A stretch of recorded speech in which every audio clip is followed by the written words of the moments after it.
Hello everyone, this is Direwolf20 and welcome to episode 51 of Direwolf20's Let's Play series. Clearly, I am once again playing around with my little frame mining machine. It works beautifully. As I suspected, the light from the sky and it no longer being over the hole directly has completely solved all lag issues. We are not lagging as a result of that anymore, so the machine is running perfectly. It was just like a perfect storm of lighting issues, so no longer a machine lag problem as long as you have just, one more column of sunlight going into here. There's no lighting calculations that need to be done down here because this area is being lit from this area of sky up there. So what do we got going on? This episode, I would like to work further on my frame quarry at least. Of course, this design right here, while it worked for my temporary, let's move this thing and play around with it a little bit, great. But it's not perfect. I do want to make this a little bit more efficient, and that's what I'm going to focus on this episode. I'm also going to see, I might, but I'm probably not ready resource-wise to double the frame size of this thing. I have a couple ideas in my mind about how I might want to do that because basically what we've got at this point is a controller who's kind of full on channels. So I could either multi-block controller this, or I could have a totally separate controller, and clearly one controller is capable of handling half a chunk, so one more controller would be able to handle a full chunk. And that would be kind of cool. And then the next thing I want to talk about and think about is how to actually control this thing going forward. So, redstone and logic circuits and all that stuff is clearly, good for basic controls. But if I really want to eventually automate this thing or, potentially even do some crazy manipulation of it and move it around properly, we might want to look at computer craft as an option. You guys saw on a Forgecraft episode I did about a week or two ago, I set up this crazy remote control drone system, and I might want to do something similar for this, and I thought that would be really fun for you guys to have access to so that you could log into the world, grab it, when I do the world download, and start, playing with this whole, system with a remote control. That would be kind of fun. So I don't know, we'll see. There's a few things I have in mind to think about there. Obviously, if I did do the computer craft component like usual, I would do a lot of the code off camera, and then maybe do a separate video explaining how the code works. So yeah, I think the first thing I need to do is configure a better movement system than this, because that's ugly and horrible, and it needs to not exist anymore. So, gonna get rid of that, and we will be back in a minute once I decide how I want to handle this control. I think it might be a good time to make a wireless remote, at least to manage some things and, other good stuff. And then I think what I'm going to also do is probably go with, let's get back up there. It would be nice to have a form of flight that wasn't dependent on things, but we're all right for now. All right, come back in a minute and get to work on this frame machine to make it even cooler by the end of this episode. All right, guys, let's create some stuff. I'm getting myself a button and combining it with one of these wireless transceivers, and now I've got a wireless remote. Woot! Shift-click to set your frequency, and right-click to activate it. That's going to help us with the part that we're about to build. So let's head back over this way, and we'll build a more efficient frame sliding mechanic. So, yeah, the one we had before was terrible, but it was meant to be just real quick and dirty, get it done. So that's fine. I'm not too worried about that. Let's clean it up, though, and make it more presentable, if you will. So, how do we want to do this? That should be fine. You're going over there, and everything's cool with that? Sure. What I'm going to want, then, just making sure that everything here is being touched by a frame, which is important. Okay. You know what? I might want to keep that over there. Let's run it. Yeah, let's keep this wiring. I should have brought more cable with me because I don't know if I need more or not, but it's okay. I think what I'm going to need in total is 1, 2, 3, 4, 5 blocks across. Well, that gives me 4, so that's not ideal. Might want to put this on the other side then, but it's going to be tricky to get power over there. Tricky, tricky everywhere I go. Alright, well, for now, yeah, I kind of want to leave this set up the way it is for now because I'm not ready to change that. Alright, I guess what I'll do is get rid of this thing. Maybe I can put it on this side. That should work. Okay. Now I can set this up. So I'm going to have this here, and I'm going to have 1, 2 guys. Maybe want to bump this out 1 further just to be safe. Is that okay? Yeah, that should be fine. So I'm going to have a piece of redstone. Well, all right, let me do this a little differently. Yeah, this should work. All right, so I'm going to have 1 frame guy here and 1 frame guy here. And this guy is going to be touching a piece of redstone. And you're going to move the frame, let's say that way. And you're going to move the frame that way. And you'll have redstone here. So what this should do is when a redstone signal is applied to this, you ready? Move it forward, and then that thing moves that forward. Cool? And now that's going to be pretty much perfect and stable. And I'm going to do a similar thing over here, where I'm going to have a frame here and a frame here. And your job will be to move the frame, yes, that way. And then your job will be to move this way with a redstone block like so. So that when I apply a lever position here, perfect. Now the only problem is this thing moving. Remember we ran into this last episode, so let's fix that. You're going to go and move it, that's right, that way. And remember the trick is you want to put a frame block there. I need another frame block. For some reason I left them in my AE system back home, and it's getting nighttime anyway, so I'll sleep through the night and come back. So in order to control these, I'm going to use this, and I'm going to call this frequency 5, and we'll call this frame backwards, right? Because it's moving it, no, that's actually forward. Right, it's moving it that way. And this guy over here can have the receiver on this side. We'll put that to 6 as frame back. Cool. So now, given my wireless remote, and if I set it to frequency 5 and click, there we go. Nice and easy, right? Sweet. Now if I want it to move backwards, I just go to frequency 6. And you should be able to move things backwards. What's stuck where? Something's stuck somewhere. Oh, right, I didn't put my frame piece here.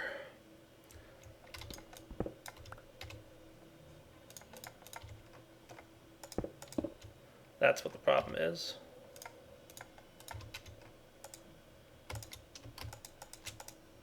Back to 5, and remember if you have anything on the outer edges here you have to close it off, right, because you don't want it sticking to things as it moves. So now we can move backwards again. Cool. Switch it to 5 and we can move forward again. And if we hold it, it'll keep moving, so that's cool, right? Now we might want to move things up a little bit here in a minute, but we'll see. Something in my way somewhere? Not yet.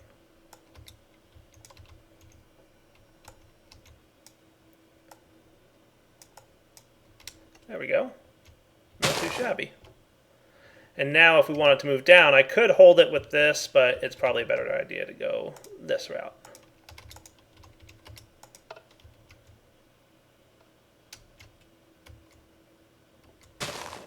Oh, look at that. Kind of a thing of beauty right there. That's so fun to watch. All right, so what I'm going to do is I'm going to let this thing move downwards. It doesn't seem to be having any problems. Now we have a remote way of moving it forwards and backwards, which is perfect. Now I have to make a decision about, like I said, how I want to actually control this thing going forward.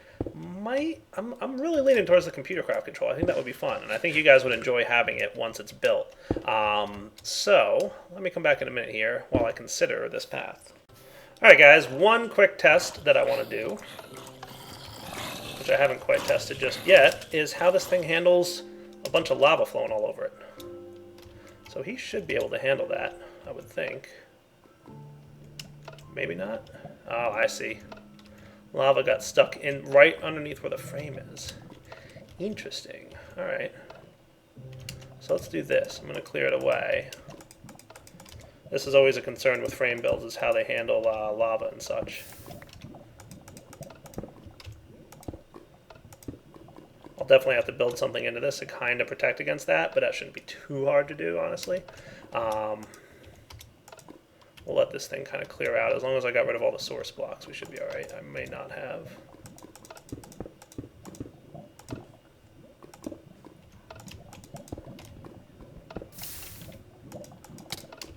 Ah, fire bad. Luckily I have an amulet to protect me from fire. Alright, that might have cleared out most of it. You can tell it's trying to move. You hear the clicking. But it shouldn't be too big of a deal. I'll figure some way of solving this potential problem. I think it's actually because it just happened to hit where the frame is, like right under there. So if that's the case, then we're actually not too bad.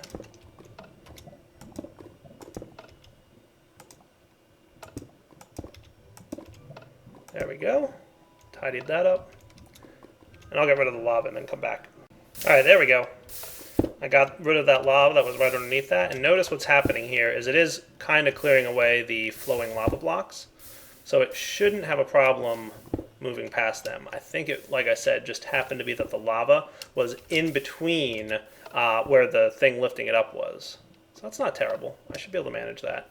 That should be easy, actually, to protect. I just throw a frame block, like, you know, right here, for example. Maybe just a pair of them. Here and there. That should be cool then, I would think. And maybe even there. Yeah, now we should have no more problems with that. So that might actually solve our lava problem. If it doesn't, you know, we can test it again at some point. But you can see it's having no problem clearing past that lava and kind of getting rid of it as it moves up. Nice. Alright guys, I think I'm ready to do some cool stuff here. Oh, I need more blaze rods for another ender chest. Well, that's not ideal. I was going to do this with an ender chest. Oh. Let me take a look at something real quick.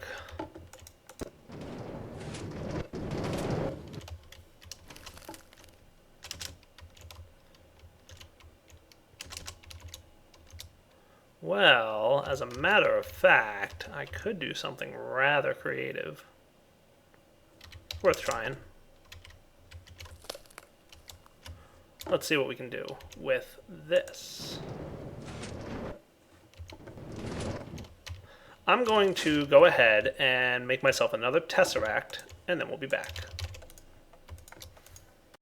Alright guys, so what I'm going to want here is a way to transfer these drives back to the main AE system. And I figured I was going to do it with ender chests, but then I said, you know what, I don't have the resources for ender chests, and I have a tesseract sitting right next to this thing.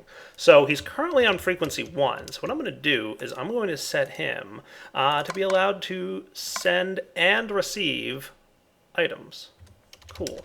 We're going to pop down here, and just for testing purposes, and we might need to do this with a bit of this thing in between here, we're going to set this guy to frequency 1, and your job is to send and receive items as well. Cool. Let's see. Now, I haven't tested this, so hopefully I can do this well enough without derping it up too bad. We're going to want this guy, the, I guess, easterly direction, to be in and out mode. You will insert on the green channel. Well, let's make that brown. Yeah, brown will be the insert channel. You'll extract on the green channel with a signal. Okay, this guy on the easterly direction will also be on in and out mode, and you will insert on the green channel and extract on the brown channel always. Cool. So that should be good, and that should be good. Okay, so pull out on brown, insert on brown, always. Pull out on green with a signal, export on green. Cool. Let's test it and see how well we can do. Now, what I'm going to do here is place some of this stuff like that, and sure, why not, for testing purposes, I'll have a lever here. Okay, and what we're going to do is tell this guy that his up will be an in-out color red, so that he's connected there. And this connection here on the east will be color red, and your extract is on the active red signal. Cool. So when I flip the lever, what should happen is the drive should get pulled out, sent to the tesseract. Now over here, we're going to want a similar setup. So that would be south is the tesseract. Okay, so south, we want to, sure, we'll do in out. You can insert on brown, you can extract on green, and we'll, for now, just do always active, I guess, right? So you extract from the tesseract on the green channel always, and you insert on the brown channel. And then on the north, we will extract on the brown channel with a signal and insert on green. Cool? So let's give it a try. If I'm right about this, flipping this lever should grab those two drives for me. Beautiful. And send them via tesseract to the chest. Perfect. And then flipping the lever here should remove them from the chest and place them right back in the drive. Awesome. So all we need is a redstone signal to be applied right here, and we can send the drives wherever we want and get them back wherever we want. So now let's do a little bit of testing, because what I want to do is see, I don't know how well we're going to do with the I/O port. I haven't tested that really in terms of the eye-sidedness of it and how it pulls items in and out. I don't know if I need to filter the items or not. We're going to find out. So, tesseract, probably right here.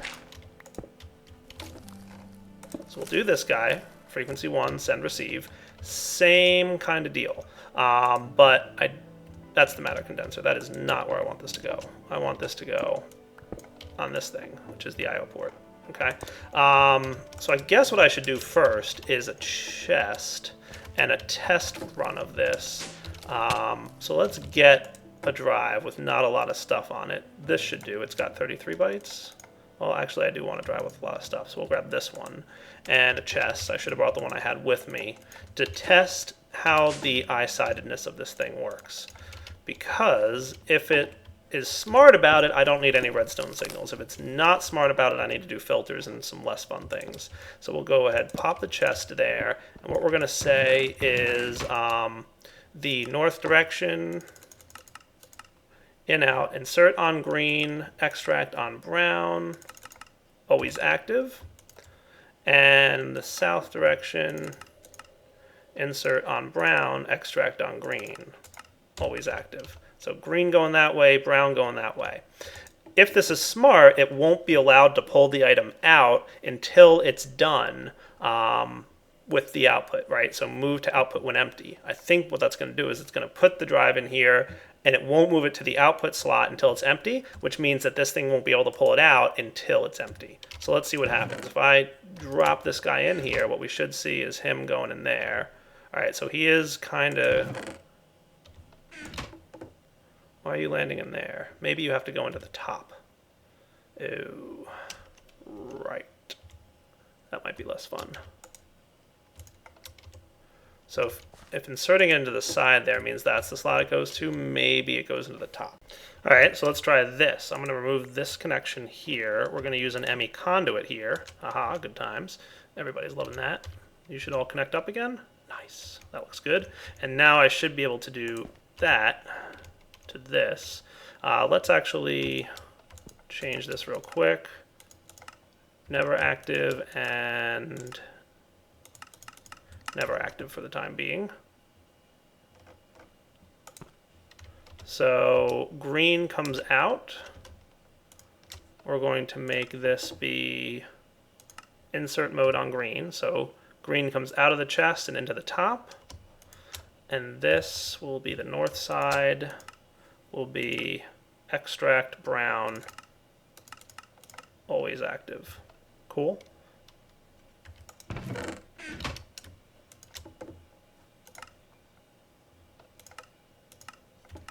So let's see if this works.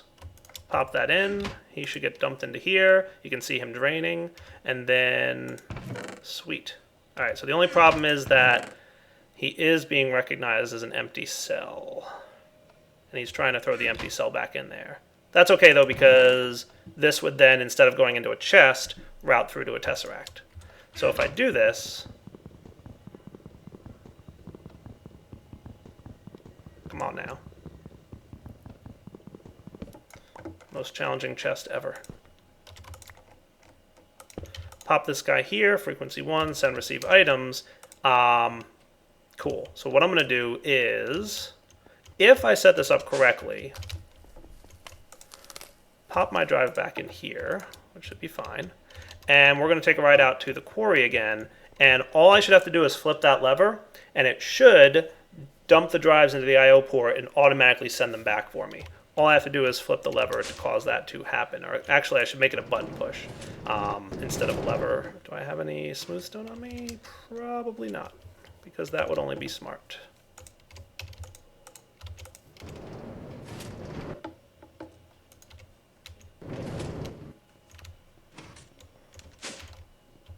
Where's my wireless network guy?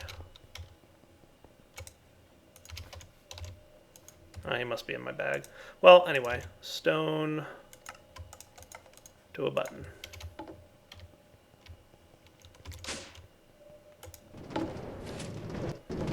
And we now test. So instead of a lever flip here, we'll just apply a brief redstone signal via button push. And we got an empty drive back. Nice. And we got an empty drive back.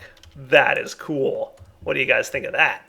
And that's compact too. I'm actually pretty proud. I thought that would be a little bit more complicated to set up, but that's actually really easy.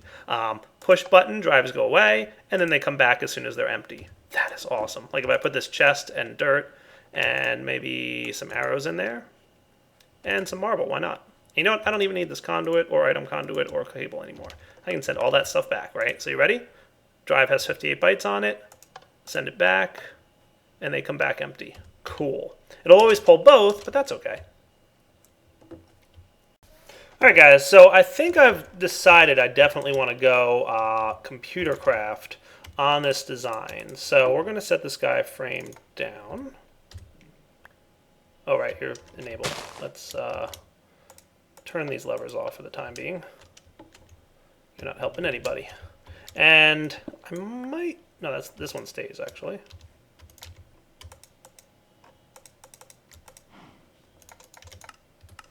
Frame up is around here somewhere.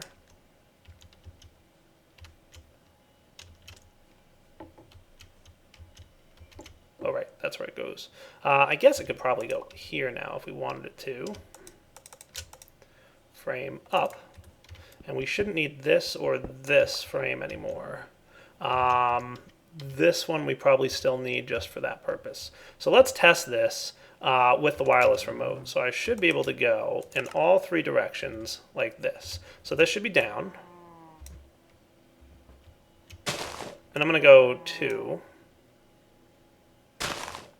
One more just to be safe. And then we'll go up.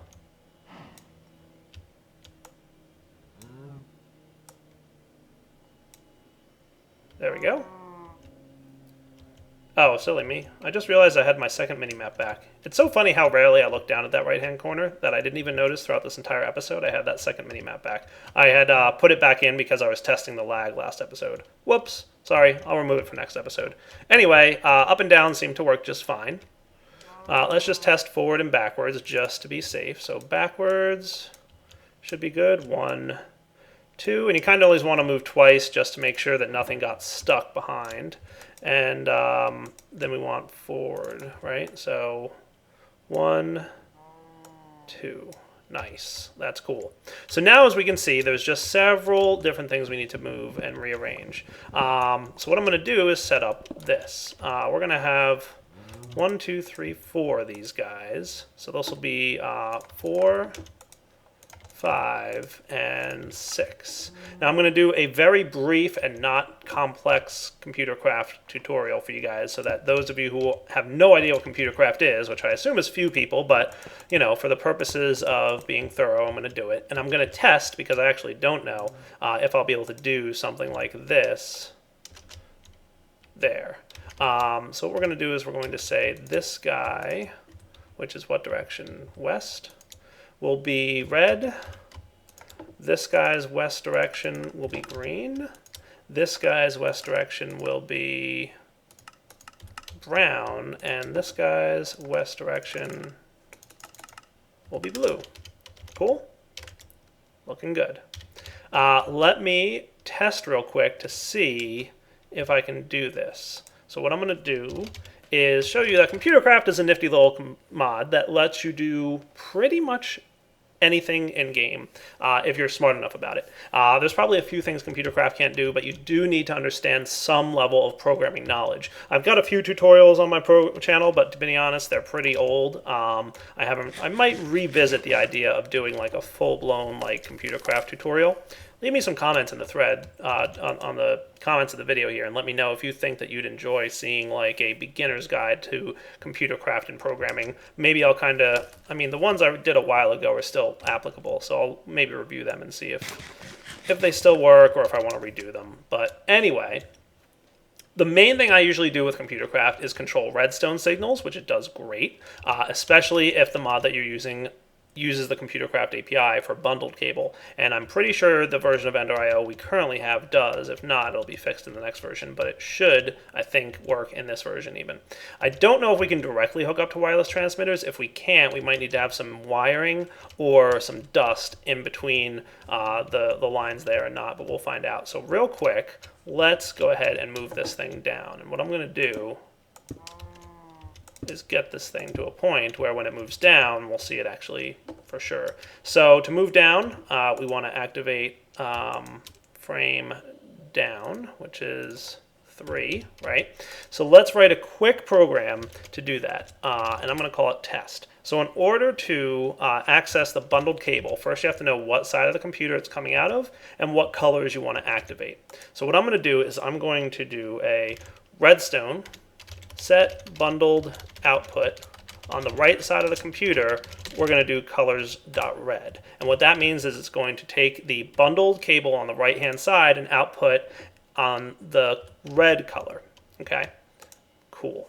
Then we're going to sleep for about a second, which means don't do anything for a second. And then we're going to do right 0. And when you do 0, it means no color. So it's off, basically. Cool. So if we run our test program and this thing works, we should have seen our quarry move down. And it did. That makes my life very easy. So you can see that very easily we can control the quarry with Computer Craft combined with wireless redstone and Ender.io conduits. Nice, right? So we should be able to write a program if we get a little bit more in depth with Lua, which I said I'm not going to do on camera. I will write most of this program off camera and then do a separate, totally separate video to explain how the code works. But what I'd like to do is basically have two components of this program. Those of you who saw my reactor program know I have a manual control method and an automatic method. I'd like to have an automatic and manual control method for the quarry. In manual mode, I could have, just for fun purposes, a tablet that I carry around, and I could click buttons and have it move the quarry with the tablet, and it would send commands to the Computer Craft program right here.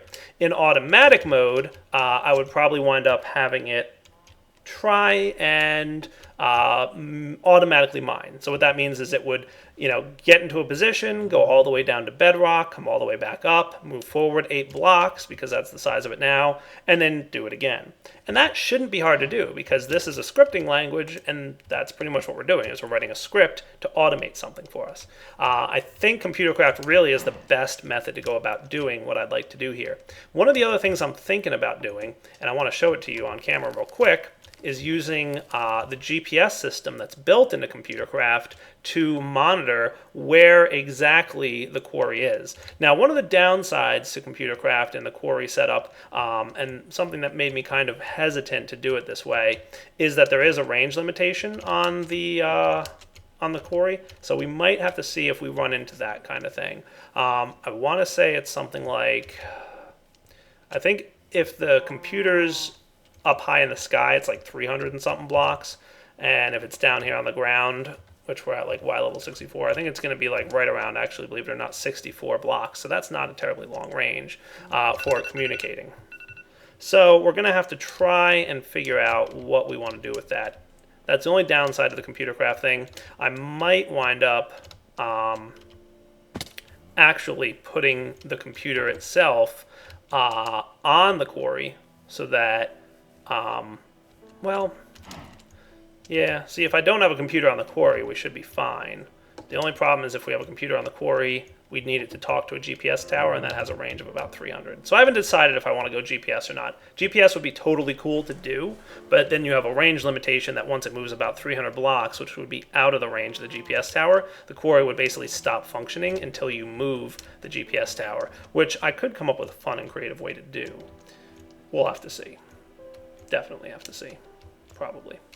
All right, let me come back in a minute here, and we'll set this up. All right, guys, unfortunately, I got a little carried away, and we've hit the end of the episode. So I'm going to send all this loot back to my base that I just got here. Oh, yeah, I forgot. I didn't have the button on a frame, so it got knocked off when I started moving things. Cool. Clearly, oh, no, they both moved. Well, only one drive left. Button's obviously not the ideal solution here. We'll need a redstone delay that's a little bit longer than a second, or however long a button is. I think it's like half a second. But anyway, clearly it's working. It's good. We'll just have to have something besides a button doing the thing, which of course we'll want because it's going to be remotely controlled. What my plan is to basically write some computer craft code between this episode and next and come back with some cool, fun stuff for manipulating this Quarry in our world. And I think when we're done, we'll have a really nice automated mining machine. I can't wait. So yeah, that's pretty much where we're at. I'll have that set up. I'm going to build a GPS tower next episode. I want you guys to see how to do that in case you're ever interested in doing it yourself. Don't worry, it's not really coding related, it's building related, so it's really easy. There's one line of code that you have to write, and I'll explain how GPS towers work in Computer Craft for those of you who are interested. For now, this is Direwolf20 signing off. Hope you guys enjoyed this episode. Next episode, we'll have more automation around moving the Quarry, and hopefully by the end of it, especially once the program is written in Computer Craft, I should be able to just say, turn on Quarry, and it'll run on its own. I'll probably have some kind of redstone control just like this, where when I flip the lever, the Quarry starts running. Cool, right? All right, guys. Direwolf20 signing off. Hope you enjoyed the episode. Take it easy.